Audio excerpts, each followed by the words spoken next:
Welcome to How to Be a Humane Leader Without Losing Your Job. Dive deep into humane leadership crafted for today's fast-paced business world.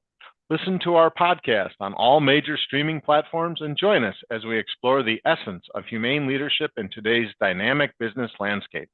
I'm Chris Ollerking, a Fortune 100 IT leader, alongside Roberto Torres, a seasoned startup engineering leader. Today, we'll discuss how to keep top performers on your team and give appropriate feedback on performance. Well, good morning, Roberto. And I'll tell you, when times start to get tough and challenging, it's hard to tell where the business environment is going all the time, but you always want to keep your top performers. Wouldn't you agree? Indeed, sir. First of all, good morning, or as we say in Spanish, muy buenos días. And I totally agree with you because a top performer will want to know how is not behaving, how is acting, and to know if it has to push forward or level down everything. So totally agree. Yeah, and it was interesting, I read a CNBC article around this topic about it, and what they found is a lot of top performers, their bosses are very happy with their performance. And so what they talk about during performance review time or even when they're interacting is just very, let's call them soft topics. Everybody likes to be around you. You're so cheerful. And in general, top performers are looking to be even better. And they're looking for more concrete, objective behavior. Now, in my company, we always, as managers, people managers, received performance review training and manager school. We actually were trained on how to give objective feedback, what objective feedback sounds like, not the subjective stuff. Although behaviors are important, you don't want to be talking about performance in very squishy, subjective terms that we could argue are true or false. Instead, the top performers want to hear things about, that was an excellent job when we had that CrowdStrike outage and you started to look at the problem and determine, what the root cause was. And within an hour, you had decided that we needed to try and turn off different aspects of our security to see which one might be impacting our infrastructure. And you identified that it was CrowdStrike even before it was in the news. That's fantastic work. Those are very specific feedback topics, right? You talked about how they went through their process of identifying what was wrong. They tried different things to try and isolate the problem and came up with a fix very rapidly. Those are the kinds of very specific feedbacks that a top performer is going to be looking for. They know they're doing a good job. They're number one. They're always getting a big pay raise. But if they don't feel appreciated on the specific things that they're doing, they're very likely to look for other employment. And as a top performer, they'll likely get it, right? If they start to go fishing for another company to work for, a top performer could be gone before you have time to take corrective action. Yeah, indeed.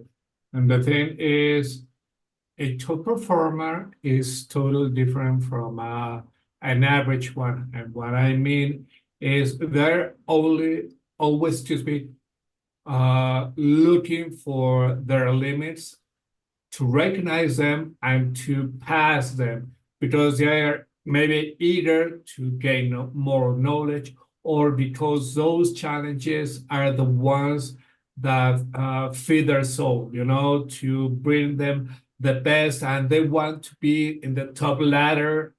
So yeah, I totally agree, and I have identified this. Let me tell you, since we are right now in the Olympics in Paris 2024, I have seen many sports. Well, the ones that I love: volleyball, diving, and swimming, and everything. And every time, let's see, diving, that an athlete goes and have a dive, that coach begins talking to that athlete and mentioning the good and the bad stuff, and the top performer, which in this case are any of those athletes, because going to those competitions, you had to be required to be the best of the best worldwide. So those are the top performers. And what they do is to listen to the coach, because while they're doing the dive, they might not see something that the coach has seen, which could be, as I mentioned, positive or negative. So it is really, really important for them to listen, not to hear, to listen to the coaches and modify and adjust for the upcoming dive. Absolutely. And you're mentioning some things that I wish our company would have done, which is also train employees to receive feedback. So they would train the managers on how to deliver, but they never really set the expectations for people to understand that, look, this feedback is to help you be the best employee that you can be and maximize what your future pay raise might be. And I think there would have been much better performance review participation if those top athletes and average athletes received a bit of training on being trained, right? On being coached.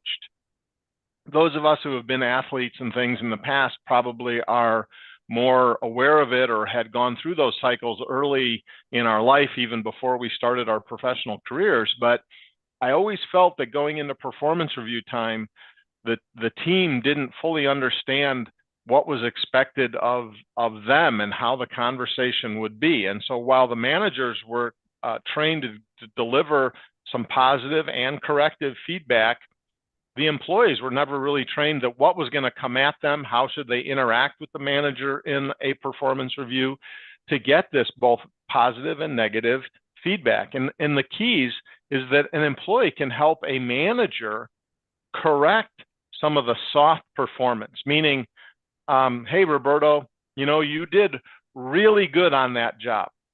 Well, that's nice. That's a very positive. But what was good? You did even great. Okay, that still doesn't tell me what I'm trying to reinforce. Hey, you did really great. You met with the customers. You demonstrated how the new feature in our app was going to help them save time and help them do whatever task is that the application does, do it in half the time. That's specific. Great work, Roberto. It's very specific. You demonstrated the product well. You did it in terms the customer can understand, even though you were very technical.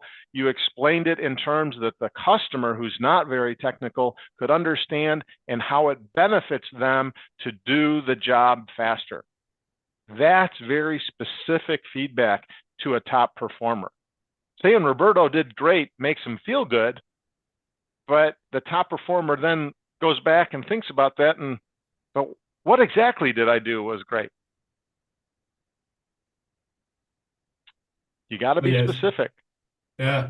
And one thing is, as a manager, as a human leader, do not be afraid to talk directly with this top performer. And by doing this, not as they are a top performer, you have to talk highly. And I mean to use complex words and to use maybe phrases that you don't use.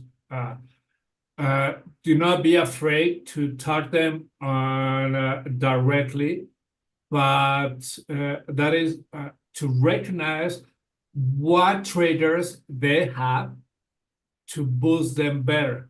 There might be some guys which might require for you to have, well, for all of them, active listening, but for some of them might require emotional intelligence because they might have a lack of emotional intelligence. So you have to talk them to boost that. Others might be that they have the highest ego and they don't see failure as an option. And you have to talk with them plainly, directly, crystal clear, but not abruptly, not maybe bluntly, because they might see it as a rejection. You have to know how to treat them, not as they were in a pedestal. No, if they were maybe what it is required for you to boost them.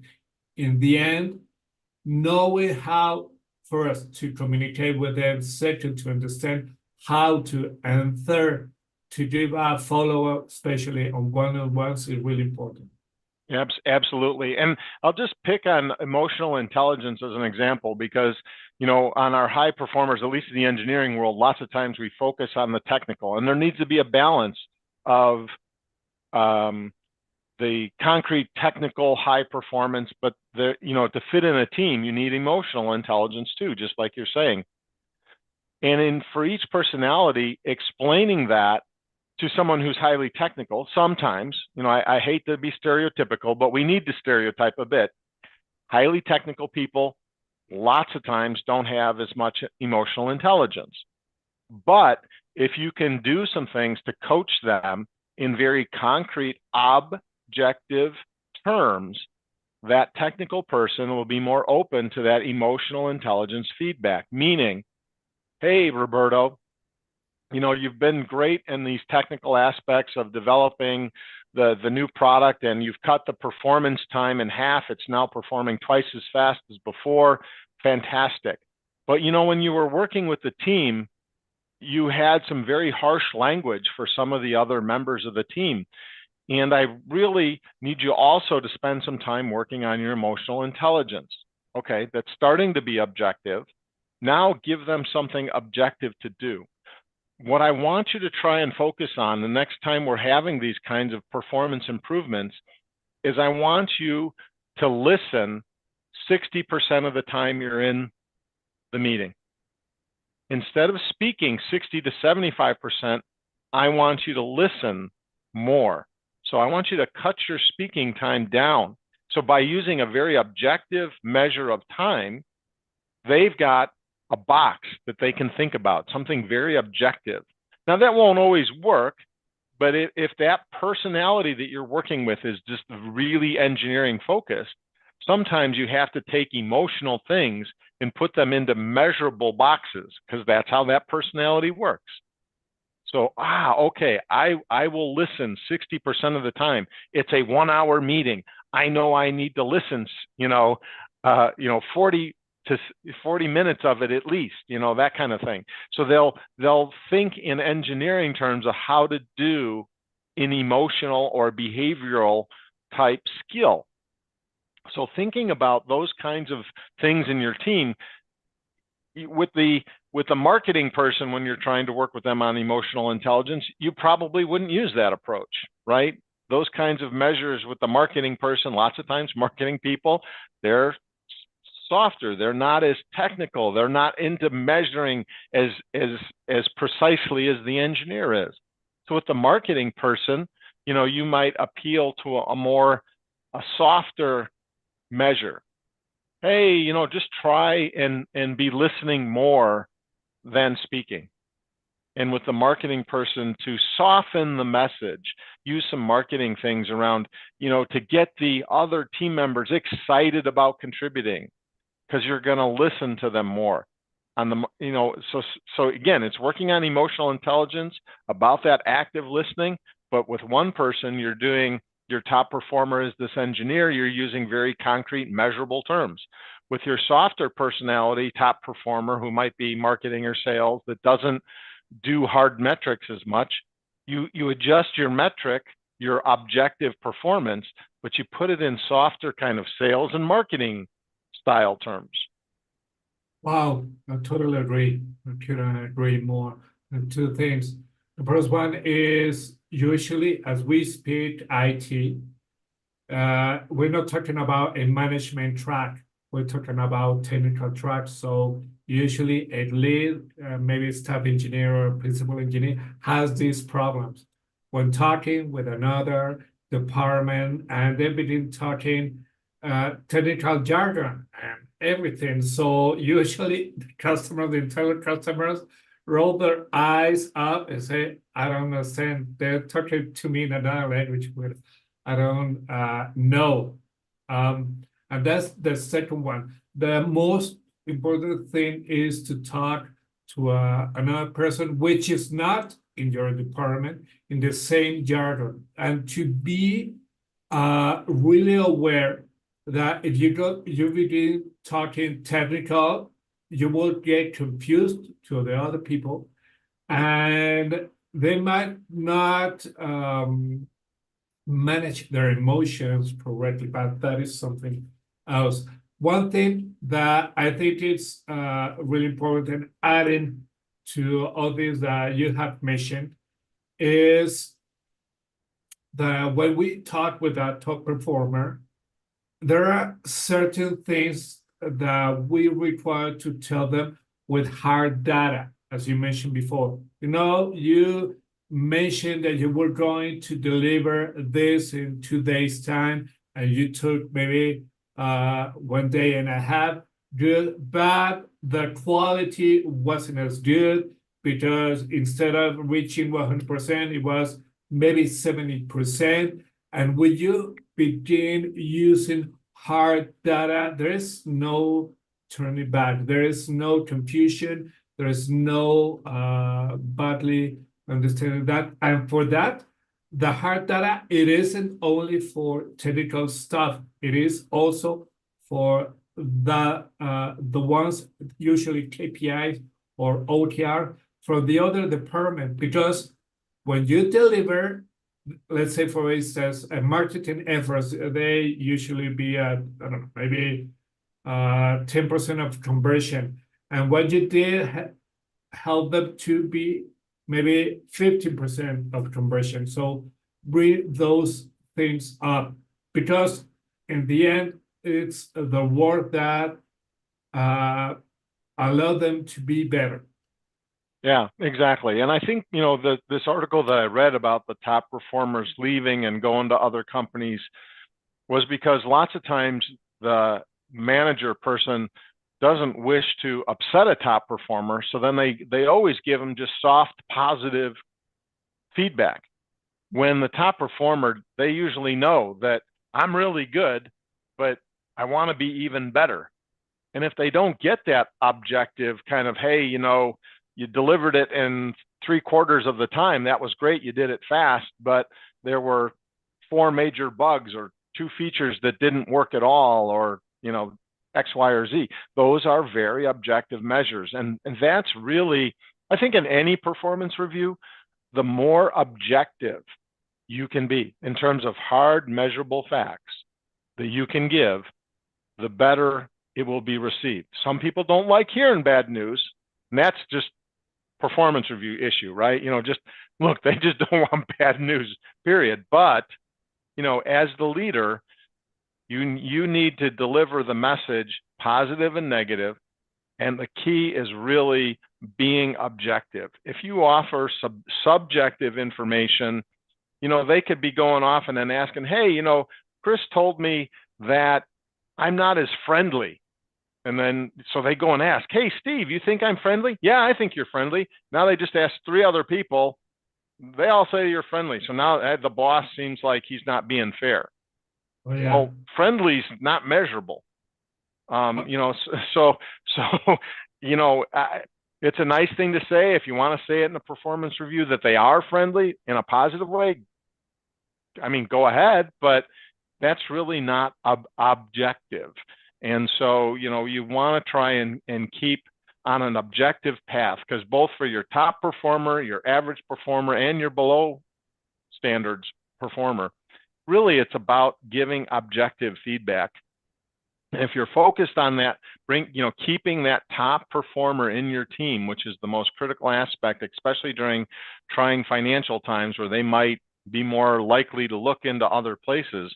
What is it that makes them tick that's going to get them going? Is it that you can give them some very specific tasks that are objective for them to work on? Hey, Roberto, things are going great. You're doing well with the new team, but, we really need to be able to complete our backups for disaster recovery in half the time. So today it takes you 12 hours to do a full system restore and get us back online if we had a catastrophic failure. We need that time cut in half by the end of the quarter. Now you've given your top performer specific feedback about where they're at and where they need to get to be. And it's objectively measurable. We're going to look at the clock and say, go, and how fast did you get it done, right? So those are the kinds of things that keep your top performers engaged, and it's objective feedback. Yeah. One thing that must be, I was thinking Spanish, excuse me. But one thing important is how do I do the feedback to anybody? And what I do is to provide a sandwich, a sandwich method, for example. The thing is, you know, a sandwich has bread, ham, and bread. So the bread is the positive stuff, and the ham, it is the negative. So what I usually do is, hey, Luis, you know, you have an amazing quarter. You did really well on this. You delivered yada, yada, yada. And then I go to the ham. But the thing is that your teammates feel compelled not to work with you because you yell at them, you don't talk to them. And that has made the cohesion with the team crumble. But, and I go to the bread again, which is a positive, and I close with that.